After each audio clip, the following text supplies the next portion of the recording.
The David Pakman Show at davidpakman.com. We talked last week or the week before, I think it was last week, about Mitt Romney being asked 4 times by Bob Schieffer during an interview, will you or will you not repeal the Obama immigration executive order? And Mitt Romney didn't answer. And it got me thinking, how many other issues are there that we can find that Mitt Romney just won't take a position on? And I have 7 to present to you, Lewis. I'm ready. Will you allow the presentation? I will allow this. Okay, number 1. Romney won't say, as I said, whether he would undo the Obama decision via executive order to end the deportations of dream-eligible immigrants. That's number 1. Number 2, Romney will not say whether he'd support the Paycheck Fairness Act. Number 3, Mitt Romney will not specify which tax loopholes he'd close. That's a favorite of Republicans, right? Mm-hmm. Saying you will close the tax loopholes that should be closed, but you're not going to over-regulate.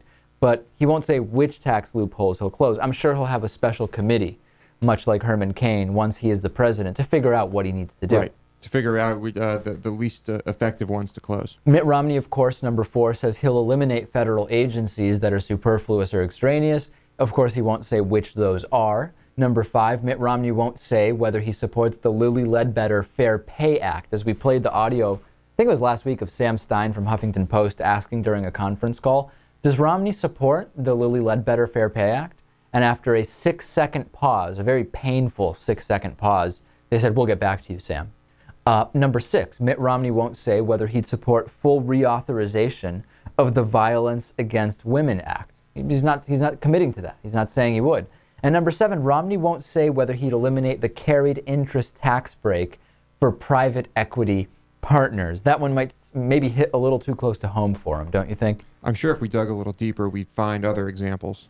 Oh, there's definitely more. Yeah. I just figure 7 is just a nice number. 7's good. Lucky number. Now, rest assured, ladies and gentlemen, Mitt Romney, if something that Obama does ends up being unpopular, Romney would absolutely do the exact opposite. There's no doubt about that. Unless it ends up being the right decision in retrospect, like bailing out General Motors, then, of course, not only would Mitt Romney have done the same thing, Mitt Romney actually gave the idea of doing it to Barack Obama. It's a win-win for him. It is, yeah. And except the healthcare mandate, where it's actually true that Obama, at least in part, was influenced by what Mitt Romney did. In that case, Romney had nothing to do with what President Obama did. No question about it. Well, it depends on if you ask him.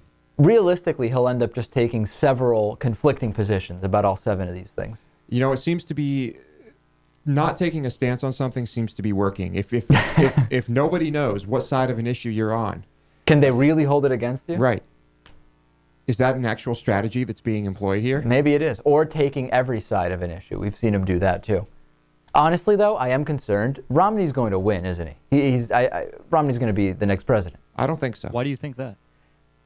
I don't know. I really don't know. There's no way he should be. It's been a while since we saw someone that should really not be president so strongly, really since George W. Bush, I guess. Well, maybe it hasn't been that long. I just get the sense that something's going to happen between voter caging, voter ID laws, confusion on jobs numbers, people not knowing what on earth is going on, that this guy's going to win. Well, we haven't seen many attack ads yet. They're just starting to come out. Right. We know that they work. They work. They're incredibly effective. And the debates, I don't see how Romney could come out favorably in the debates. That's what I thought with the Obama-McCain debates. I was like, he's going to crush him. This is going to be, it's going to be amazing. And then neither of them really wanted to engage the other, and it ended up being pretty boring vanilla. I would add something else. In 2000, Bush v. Gore, I remember before the debates, I was thinking there's absolutely no way that Bush is going to come out of the debates and people are going to think that he won.